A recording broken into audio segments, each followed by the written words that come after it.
Hey guys, I am Kay from KayMartCrafts, and today I thought I would show you the 6 simple steps that you can take to order your own custom planner. Before we get started, this is not an ad in any way. Everything is being bought using my own money. I've used personalplanner.com for a couple of years now, and I was due my new planner, so I thought I'd show you how I did it. So you start off on the website by selecting the size of planner that you want. I've gone for classic A5. And once you've done that, you can then move on to step 2, where you're going to have a look at what kind of cover you want. Now you can personalise the front cover and the back cover on these planners, and there are lots of different patterns, lots of different designs that you can go for in order to really make it your planner designed to your taste. So I was a bit indecisive. I did pick this lovely minty pattern, but I had that in my last planner and I fancied something a bit different, so I thought I'd try one of the images perhaps, which you'll see me do in a moment. I decided to just put the year date on the cover because mine actually goes into one of their leather covers, so you don't actually see the front, so there's no point in me putting my name on it or my initials or anything, because no one's actually going to see the front cover until I'm done with it and I replace it with my next planner. So I stuck with simply putting the date on, picked my elastic closure, or I just went for a classic grey one, and had a little play with how I wanted the text to look and chose the one that I was happiest with.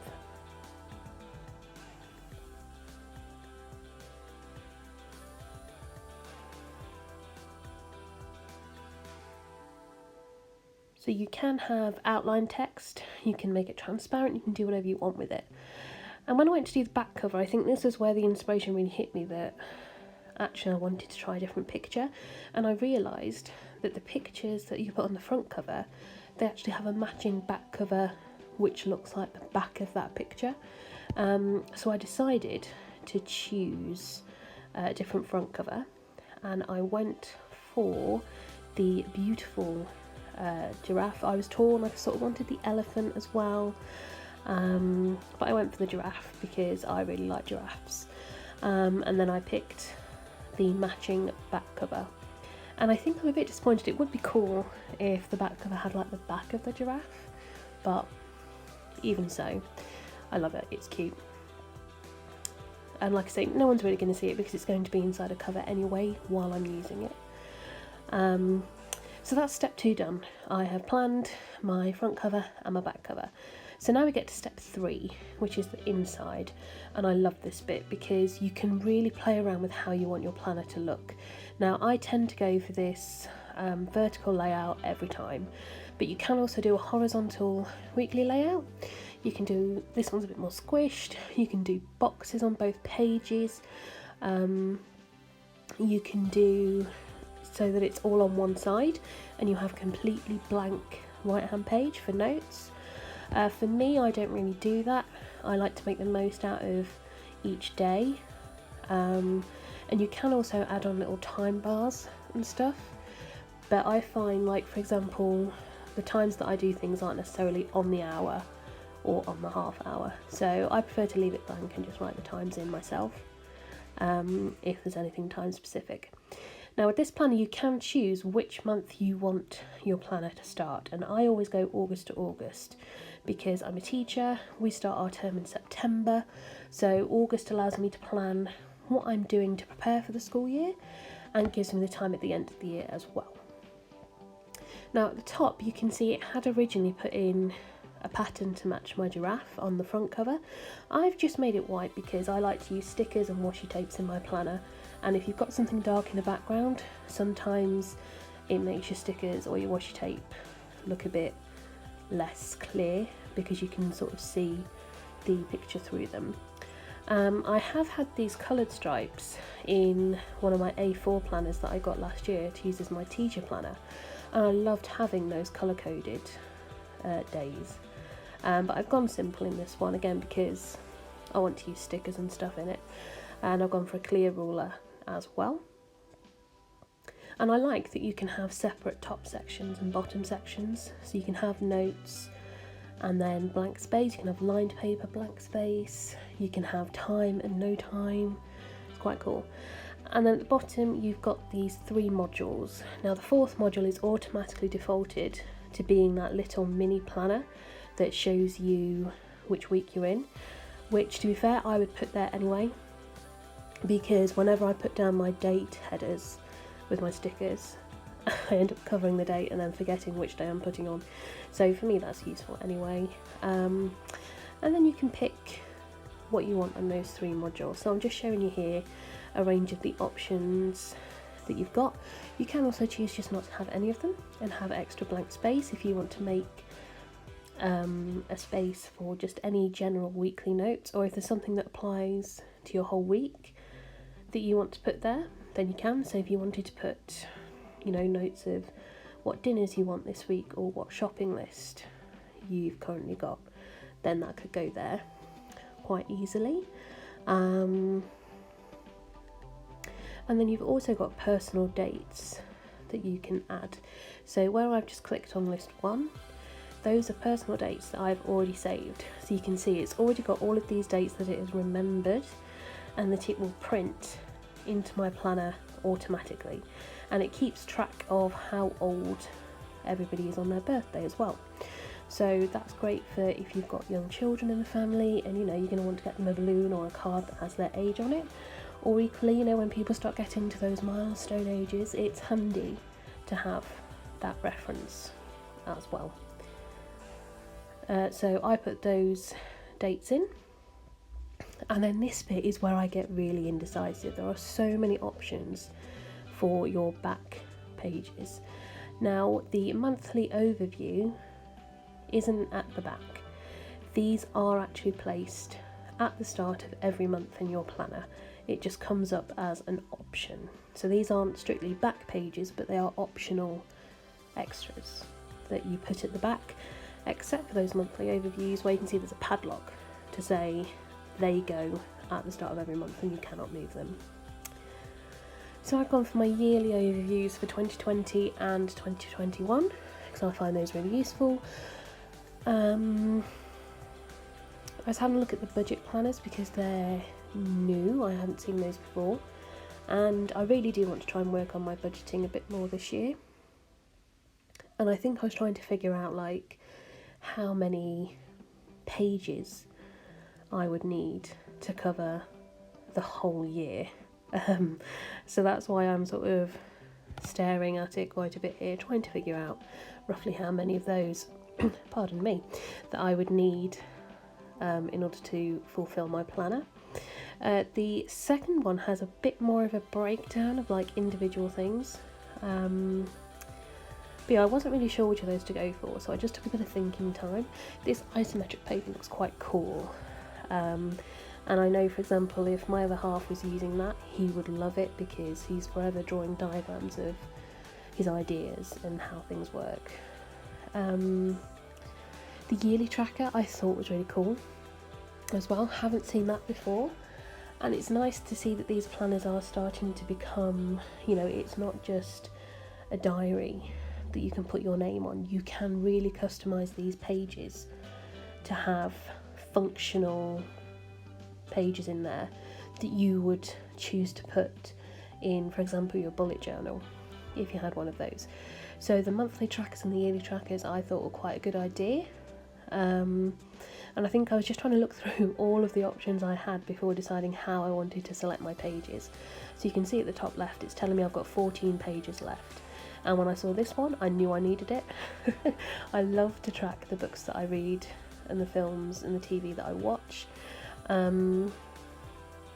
These trackers I was sort of tempted by, but again I thought that would require a lot of pages. You know, if I wanted to use it as a mood tracker for the month, that's a lot to dedicate it to.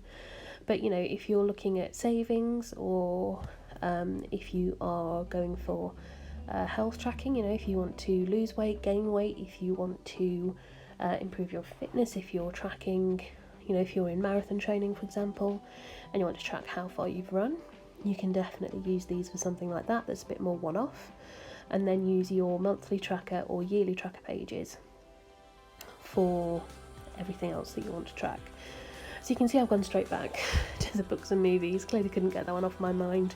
I was like, yep, I'm having it. And yeah, they've also got, I don't think I showed them to you here, but they have got a lot of new teacher pages as well, which is definitely worth considering if you are a teacher who is looking for a budget-friendly planner. The list pages look really cool as well, and there's two options, and it took me a little while to figure out the difference between the two. It is just, I think, the width of the boxes and the size of the boxes. And I was really tempted by these, and I can't think now why I didn't select them. I'm guessing something else captured my heart. But yeah, if you love writing lists, this is fantastic. You could use it, especially again if you are using this to manage your family. You could easily use that as like a present list for birthdays and Christmases and stuff.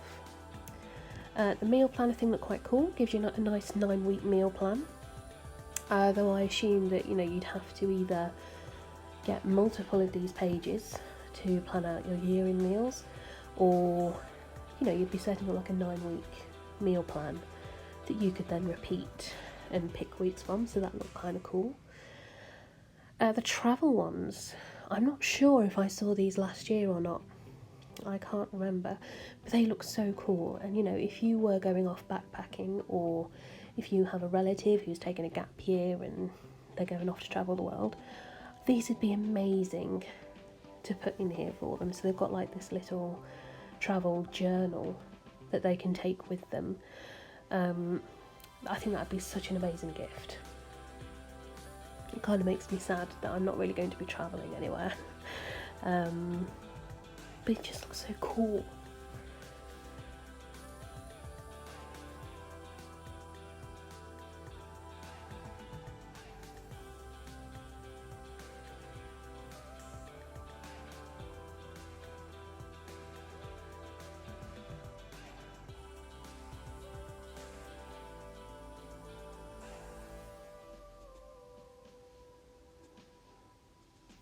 So yeah, I'm down to 10 pages left, and this is where I start getting stressed.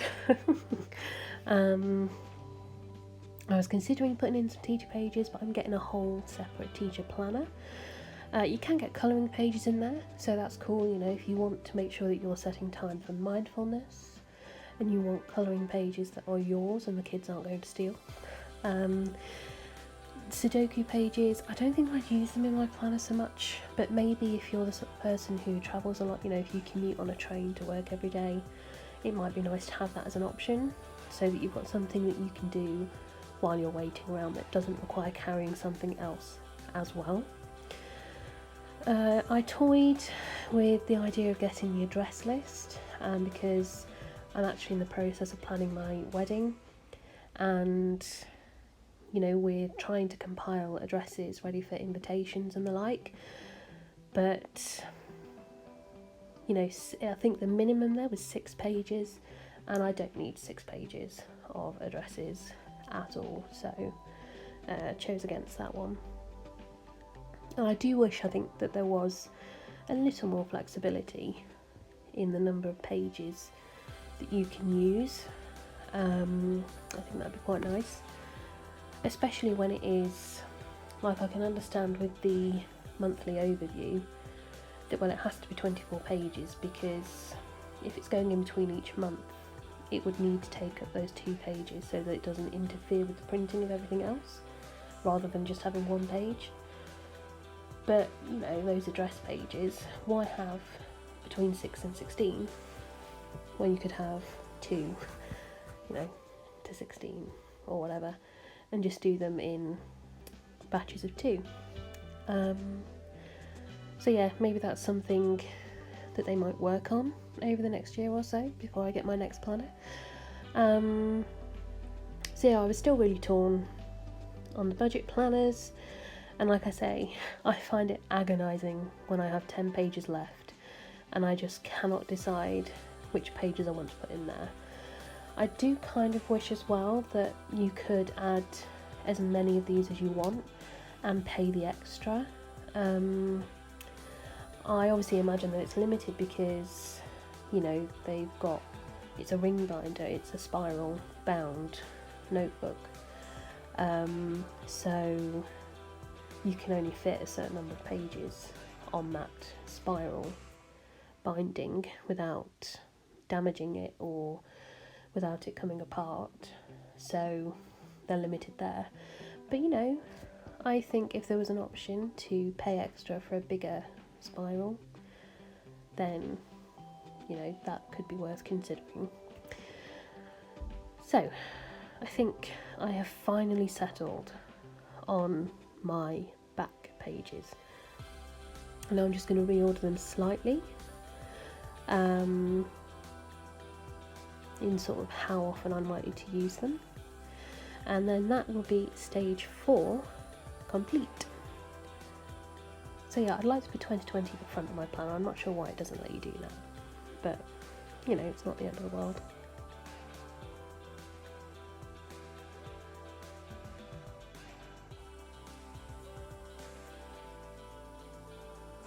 So, step 5, your owner's page. So when you open your planner, this is the first page that will be seen. So this is where you can put in any information that might help it to be returned to you if it's lost. You can pick what colour you want it to be, you can pick where you want the text to be, and you can pick what you want it to say. And I was just going to put a boring hello, if lost please return to this person or this address or whatever, and I thought, you know what, I've never used the randomise, I don't know what other options they have, so I decided to have a bit of fun clicking on the dice to see what random things it could come up with. So I loved the hello darling. I think I stuck with a boring old hello in the end. And you know, I think I found that with that one there were only those 3 options. It's hello, hello sunshine, or hello darling. But on that next bit, it seemed to be a combination of, you know, just if lost please return, and then I found you get like these really cool quotes. So I thought I'd randomise a few times and see like if there was some more quote options. And yeah, there were some quite cool ones in there. And of course you can add on emojis and stuff as well. So you could then use all these different lines to put your address, or, you know, for example, your email address, your mobile number, so that people know how to contact you and let you know if your planner's lost. But yeah, I like to keep it simple, and I love this quote. I love Dr. Seuss. I love Other Places You'll Go. And actually, when I was at university and I graduated from, I think it was my undergraduate degree, this was actually read as part of the speech that the oh, I've forgotten his name now, like the headmaster, the dean, thank you, the dean of the university did.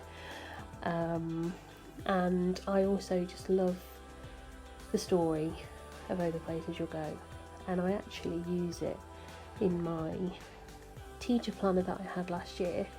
I put a different section of the story at the start of each month, and I like that it sort of mimicked how the term feels.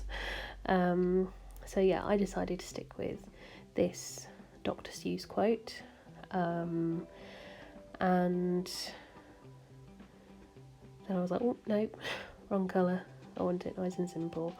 So I went back to grey font, and then you can see here it's checking with me that I've selected the correct year, and it's also checking that I'm happy with the dates that I've put in there.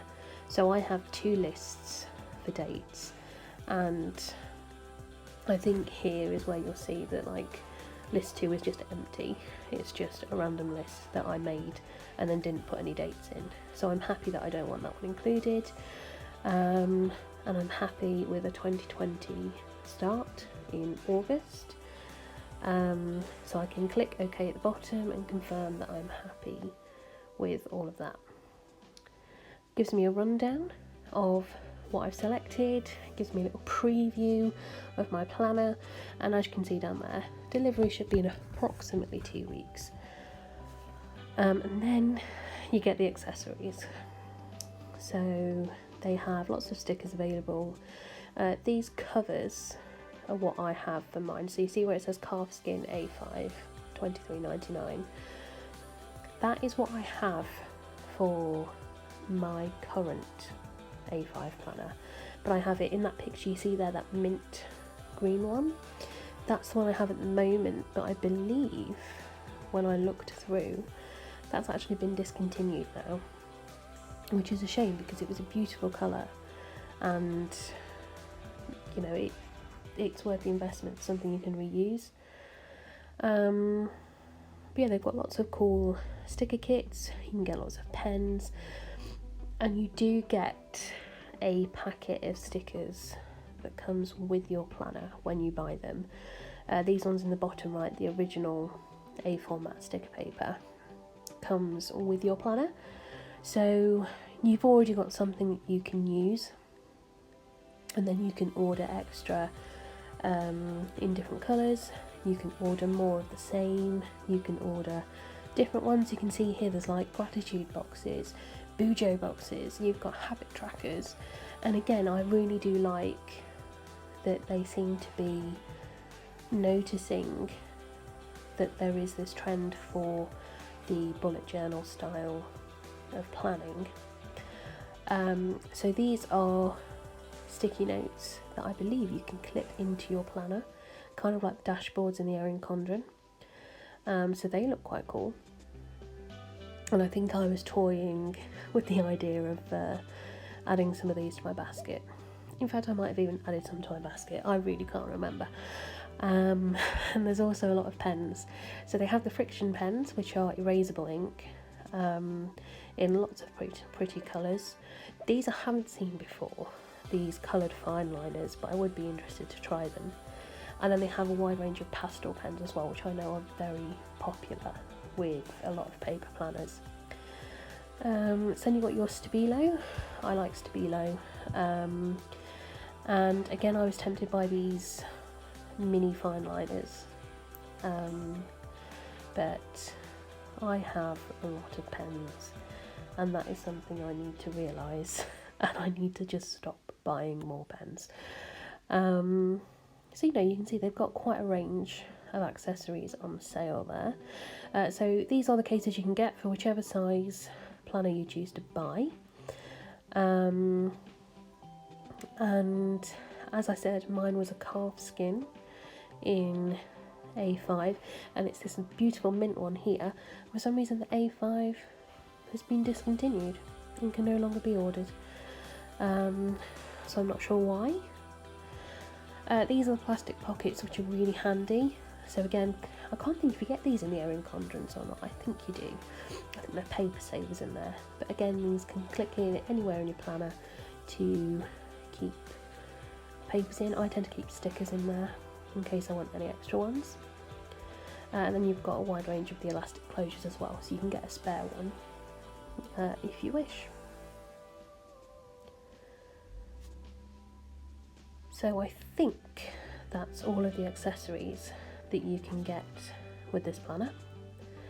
And yeah, the rulers are really good as well for clipping in. And that is it. That is your planner made. Now all you've got to do is pay. That's your 6 steps done. And all you've got to do is pay. As you can see, the actual planner itself costs £23.90, and you know, you can't really say fairer than that. So guys, that was my 6 steps to creating your own personal planner. If you have any questions, feel free to drop them in the comments, and I will get back to you, and I will show you what it looks like when it arrives. See you later.